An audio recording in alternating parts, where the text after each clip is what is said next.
Maria Goretti was born into a very poor farming family in Italy in 1890.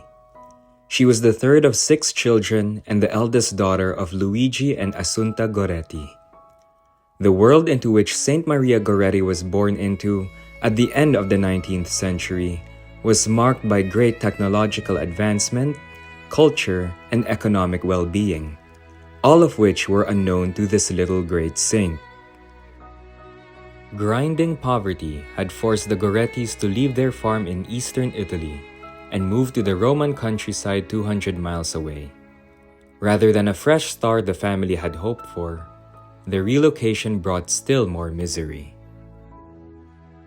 Maria's short life, instead, was marked by precariousness, migrations, the tragic illness and death of her father, and ultimately the violence and her own untimely death. Despite all of this, Maria heard and lived the call of the gospel.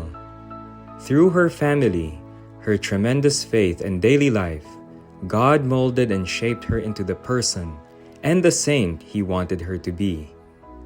Unfortunately, there are still those who find her story unrelatable and outdated today in the 21st century, as her story conjures up overwhelming emotions.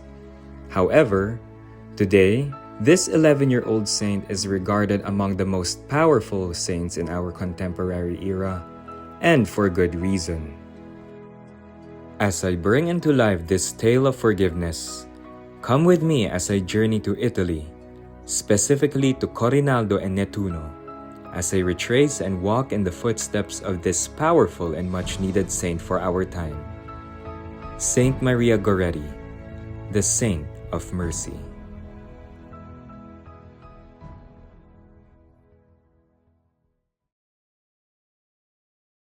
In my last vlog, I traced the early life and roots of Saint Maria Goretti and her family as I journeyed to Corinaldo where Maria, or Marietta, lived until she was 6 years old. Due to the difficulties of farm life back then, the Gorettis were forced to move into the Roman countryside, first to Pagliano, where they met and worked with father and son, Giovanni and Alessandro Serenelli. Not long after, the small bunch then had to move to a notorious swampy area called La Ferriere di Conca, not far from Nettuno. It was here where Maria's father, Luigi Goretti, passed away from malaria, and from then on, the relationship between the Gorettis and Serenellis began to deteriorate. The father and son's attitude towards the Gorettis changed for the worse, but Maria and her family had no other choice but to endure this suffering. Little did Maria know that a heavier cross was in store for her. Alessandro withdrew more to himself and read books or magazines which were obscene. Assunta Goretti, Maria's mother, didn't approve any of these reading materials, but Giovanni Serenelli justified it, saying Alessandro needed to practice reading. After Luigi's death, Alessandro began looking at Maria with different eyes. Previously, he considered Maria like a cousin or a sister. They lived under the same roof, which was a common arrangement among sharecroppers in that era. He would even drive the family into town on a horse or buggy. However, without Luigi's authoritative presence, Alessandro began to undermine and ridicule Maria. He began to assert dominance over the younger children, in particular, no surprisingly, Maria, whose submission he craved. So when he started making these sort of indecent proposals to her, it was really shocking. She was probably 10 or 11. He did it twice, and he wanted to have a relation with her. He wanted her he wanted to have sexual intercourse with her. And she said no, she refused. The first time they were out in the field, she ran off. The second time they were in a bedroom, and she somehow flipped over, ran out of the bedroom. And next time he told her, he said, look, if you don't let me do this, I will kill you. So the question is, why didn't she tell her mom? because they didn't have many choices. Why didn't the mom leave? Because now she's living in a household with this older man. He's a widower. She's a widow now. And the father of Alessandro was making indecent proposals to the mother, Assunta. So she's got her 5, children. The oldest one was 14. The youngest one was 2. Living with this older, sickly man who's not of good moral character. And the boy who's sullen. He's introverted. He would go back into his room, shut the door all the time. He would read. He was not expressive. So that was a concern always to her. And after Luigi died, the father, both of the Serenelli men, the father and son, really became kind of more territorial, because Luigi, the father, was sort of this fixed anchor of the household. He was morally upright. He was a good man. He was honest. And then once he died, these sort of more primitive instincts kind of came out of the territorial, almost bestial kind of. So the older man starts wanting to possess the woman. And he was ordering the children around, whereas when Luigi was around, he wouldn't do that. So now he's like commanding. He would go into the food pantry and take food for himself and eat it, whereas before they were sharing it equally. He was telling everybody who got what. He would sit down and eat first, and what was left over he would give to the kids. And also Alessandro, that was his father figure, just this man who was just not a good man. And so he's growing up and all that. And also Alessandro, as an adolescent, becoming a young man, is looking at his father, saying, this is the father that is model of fatherhood to me, which was not a good model. He doesn't have much hope for his future. He's living in the swamps. He's 19, 20 years old.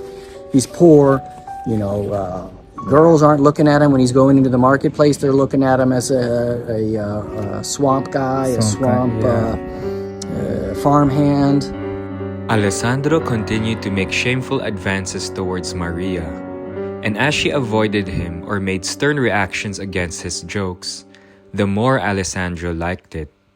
Maria would run away, strike him with a broom, and at one time even threw a bucket of water to his face. After 2 failed attempts to sexually assault Maria, Alessandro proceeded to threaten young Marietta. During this time, Assunta recalls that Maria ate little and became thin. Her demeanor changed as well. What was once a girl who always smiled was now more serious than ever. The 3rd time he told her, he said, look, if you don't give in, I'm going to kill you. Whether he meant it or whether it was a threat to get her to give in, we don't really know. But he planted this farm tool called an awl. It's a long, iron-spiked tool that's used to punch holes in wood to make baskets and wooden chairs. So to give you all an idea of what kind of object Alessandro used to threaten and injure Saint Maria Goretti, I have here with me an ice pick, which is identical to an awl or a file. He didn't use a knife, but he used this kind of object. And this ice pick or awl was used to sharpen the blades of farm instruments in Italy during that time. And as you can see here, this sharp object was also used, if I'm not mistaken, to punch holes and punch wood when making baskets of sorts. So as you can see here, this ice pick is mounted on a wooden handle. And Alessandro, he ground the tip of it to a point. And he first hid this in a chest. And later on, he pointed it against Maria and he threatened her with these very words. Unless you do what I say, I will kill you. He planted one behind his chest in the upper room of the house. We now go to the fateful summer day of July 5th, 1902. It was business as usual at the home of the Gorettis and Serenellis, with everyone out in the field doing back-breaking farm work, while Maria was all by herself at home. It was roughly 3:30 p.m. when she sat down by the landing of the stairs outside of their home while mending a shirt of Alessandro. Beside her was her baby sister, Teresa, who was sleeping. Assunta later recalls how she clearly remembered that day. On July 5, 1902, I was in the farmyard together with the Serenellis and my son Angelo, beating fava beans when, as I recall, Maria called me to help finish preparing lunch. I went into the house, and when it was ready, I called the others, and we ate normally. Roughly 1 hour after noon, work resumed. The elder Serenelli told his son and my Angelo to go and attach the oxen to resume the work which, he noticed, would be better since the midday sun, in the meantime, had dried the beans more. Giovanni Serenelli and I followed them. Before leaving the house, Alessandro Serenelli, in the presence of everyone, told my daughter Maria, who was staying in the house to tidy up the kitchen, "There is a shirt of mine to mend." In a low voice, she asked where it was, and he added, "It's on my bed and there are also the patches." Half an hour after resuming work, Giovanni Serenelli told me, "Assunta, I need a bit of shade by the house. I'll rest for a moment." To which I replied, "Go ahead, I'll take your place here." And he went to lie down at the foot of the staircase in the bare ground. A little later, his son, who was on the wagon, told me, "Assunta, get on the cart for a bit. I need to go inside for my business." And without thinking he was up to something, as he spoke to me so naturally, I replied that he could go, and I climbed on the cart. In the cart ahead was my son Angelo, leading while I was in the other. The day, and Alessandro later referred to this as il fatto, the deed, the event. And he said they were threshing fava beans. Assunta was driving one wagon, and they would drive back and forth over these beans that had been dried out to separate the bean from the shell. She was driving one. The older brother, I think his name is Mariano, he was driving a horse and carriage, and then Alessandro was driving one. And it was about 2 o'clock in the afternoon, and he said, "You know what? We don't know what was going through his head. All we know is he stopped and he told Assunta, the mom, he said, 'Look, I need to go inside for a minute.'" So he went inside, and Maria was on the upper landing of these steps that went up into the house. And these farmhouses, traditional farmhouses in this area, were 2 floors. Bottom floor was where the animals lived and where you had the storage. And then the upper floors where the house was, where they lived in. Okay, so she was on the upper landing of the stairs that went into the house, and she was tending to her baby sister, who was, I think, 1 year old or so. Walked up the steps, Teresa. Yeah. Walked up the steps, went inside, got inside. He told her to come in. She said no. Alessandro would later give a detailed account in one of his confessions of what occurred that day. "I took a sharp awl, one that Luigi Goretti had brought from the marshes to make brooms. I laid it on the external right corner of the cover of a chest, just inside the kitchen to the right. I then asked Maria to come inside. She didn't answer or move, so I grabbed her somewhat brutally by the arm, and while she resisted, I dragged her into the kitchen, which was the first room one enters. Maria, trying to fight Alessandro off, screamed, "Alessandro, let me go! Let me go! No, no! Stop, Alessandro! God does not want this. It's a sin! You will go to hell, Alessandro!" I closed the door with a horizontal latch applied inside. She immediately understood that I wanted to repeat the attack as the previous 2 times, and she told me, "No, no! It's a sin! God does not want this! If you do this, you will go to hell! What are you doing, Alessandro? You will go to hell!" Seeing that she absolutely did not want to give in to my brutal cravings, I went on a rampage. I took the awl and began to strike her in the belly as when beating corn or chopping wood. I remember well when I lifted Maria's clothes, she struggled to cover herself.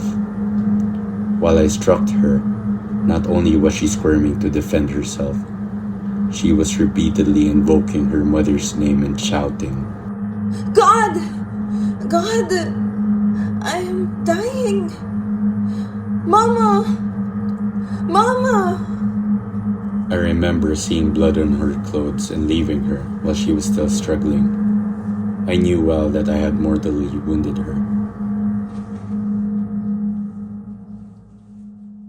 Reached out, grabbed her by the arm, pulled her in, and he said, "Look, if you don't let me do this to you, I'm going to kill you." She was fighting, squirming, resisting, and he just kind of went into a rage, and he reached over, grabbed the awl, and stabbed her 14 times. And he stabbed her so hard it went right through her body and hit the floor, the tile floor on the other side. Oh my and goodness. bent the awl. The tip was bent. And later he said, I stabbed her as if I were threshing corn. I stabbed her so hard, violently, as if I do when I was threshing corn. It is said that Alessandro had first stabbed Maria 9 times, and with such great force it came right through her body. A report even says Alessandro struck her spine. Maria fell to the floor and was unconscious as Alessandro went to lock himself in his room. The young girl regained consciousness and managed to drag herself across the floor and tried flipping the latch to open the door to call for help. Alessandro heard this and came back to stab her 5 more times, and it is these very wounds that would end her life 20 hours later. Maria's intestines were severely pierced, resulting in an outflowing of her contents into her body, causing an infection known as peritonitis, the same infection a person would get when the appendix bursts. And by the time Maria was found, she was already burning with a fever. Assunta Goretti shares her side of the story of what happened after she heard her baby Teresa cry on top of the stairs. When I heard her cry, I looked up and no longer saw Maria on the landing. Fearing that little Teresa might fall down the stairs, I sent my son, Mariano, who was on the cart with me, saying, Mariano, go and see why Teresins is crying and where Maria went. In that moment, I did not suspect that anything sinister had happened.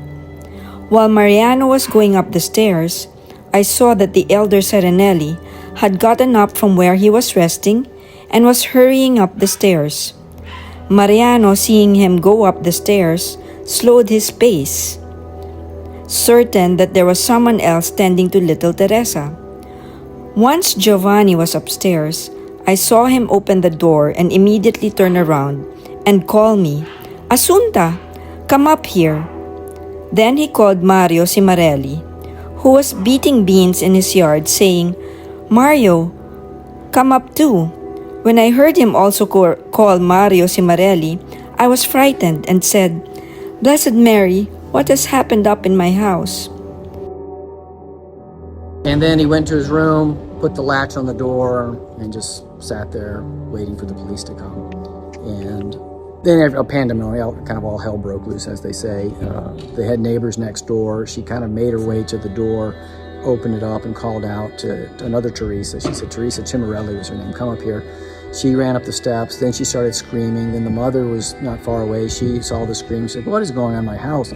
She ran up the steps.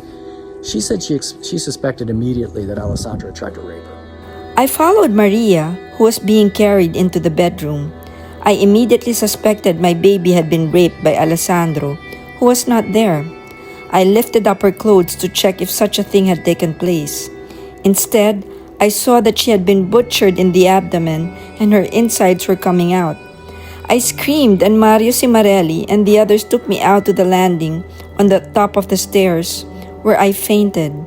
She lifted up her dress to sort of look, and she saw instead her innards, her intestines were protruding and coming out of her stomach. So it was really horrific. She fainted. When Assunta regained consciousness, she remained by Maria's side and asked who did this to her. With a weak voice, Maria replied, It was Alessandro, Mama, because he wanted to commit an awful sin, and I would not. And then the doctor was called. The landlord, Mazzolini was his name. He was called. He came on a horse. He had a guard with him. They called the police. So everything's horseback, right? We're in 1902. There are automobiles, but they're in the cities. Everybody's coming on horseback. They sent it's called the Red Cross, which would be the ambulance. It's a horse-drawn wagon with the Red Cross on it. That took an hour or two for it to get there. Oh my gosh. Yeah. And she's, by the way, she's kind of in and out of consciousness, and she was alive, but her stomach was all just stabbed up. Yeah.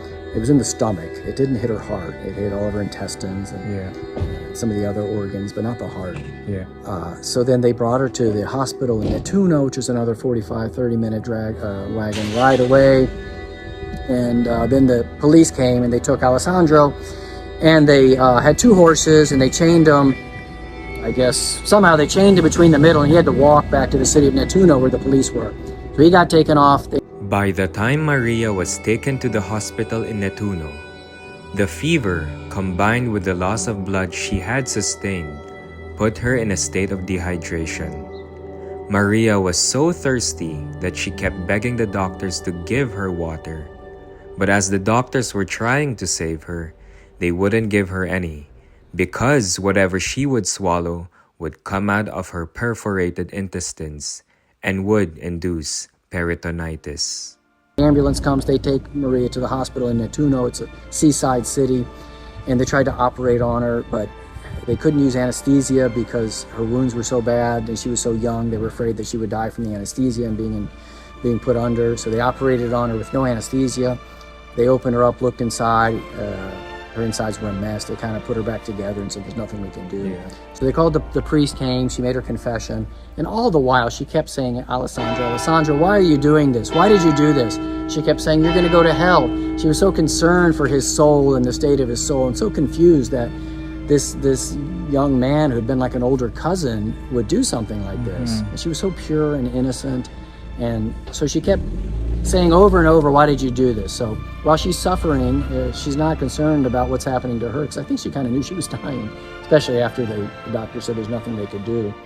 Despite Maria's unimaginable condition, Maria still didn't think about herself until the very end, as she constantly asked about her siblings and where her mother was going to sleep that night. None of Maria's family members slept that evening as they were terrified and worried. The following day, the parish priest heard Maria's confession and told her that Jesus himself had forgiven his murderers on the cross.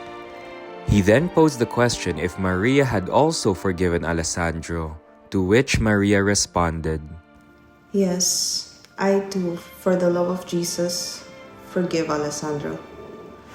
And I want him with me in paradise forever. May God forgive him, because I have already forgiven him.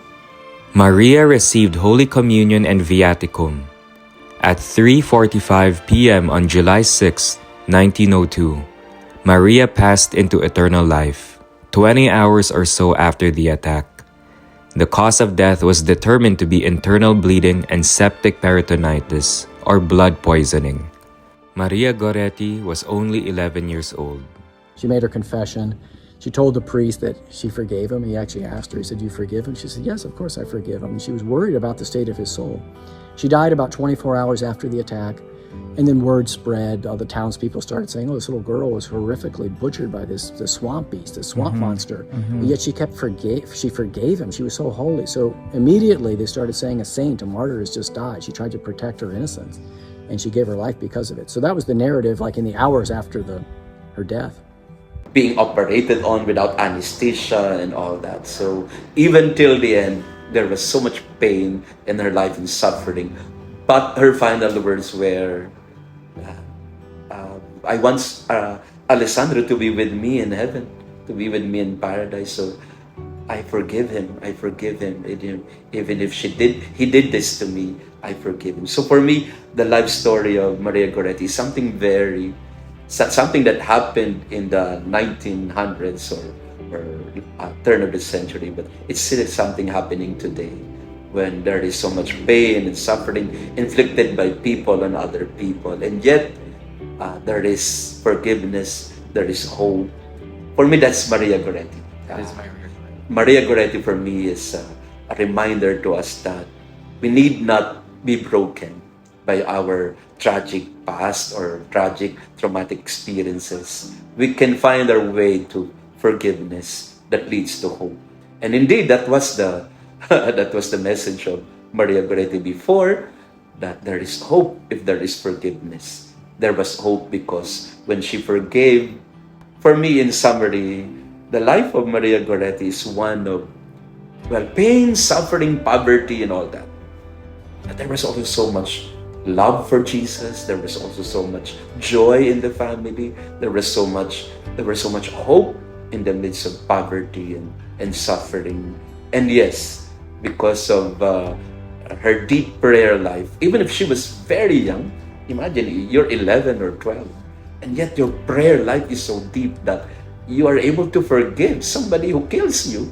That is something that is not ordinary. It's not ordinary. And are not ordinary. So we take our inspiration from her, even if she lived in Italy in the 1900s, but here in the Philippines, she's very much well loved in our, at least in our parish of Santa Maria Goretti here in Manila.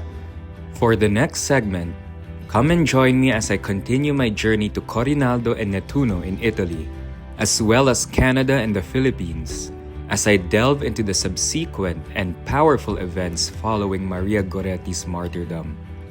What happened to Alessandro? What came to be of Maria's family? How did Maria's life impact so many people across generations? Stay tuned for more. Don't forget to click the like and subscribe button on Anton on the Go. If you also haven't seen the previous 2 videos on the life and times of Saint Maria Goretti, please check them out here on my channel. And one more thing, be sure to check out the reflection questions at the end of this video. Saint Maria Goretti, pray for us. God bless and Ave Maria.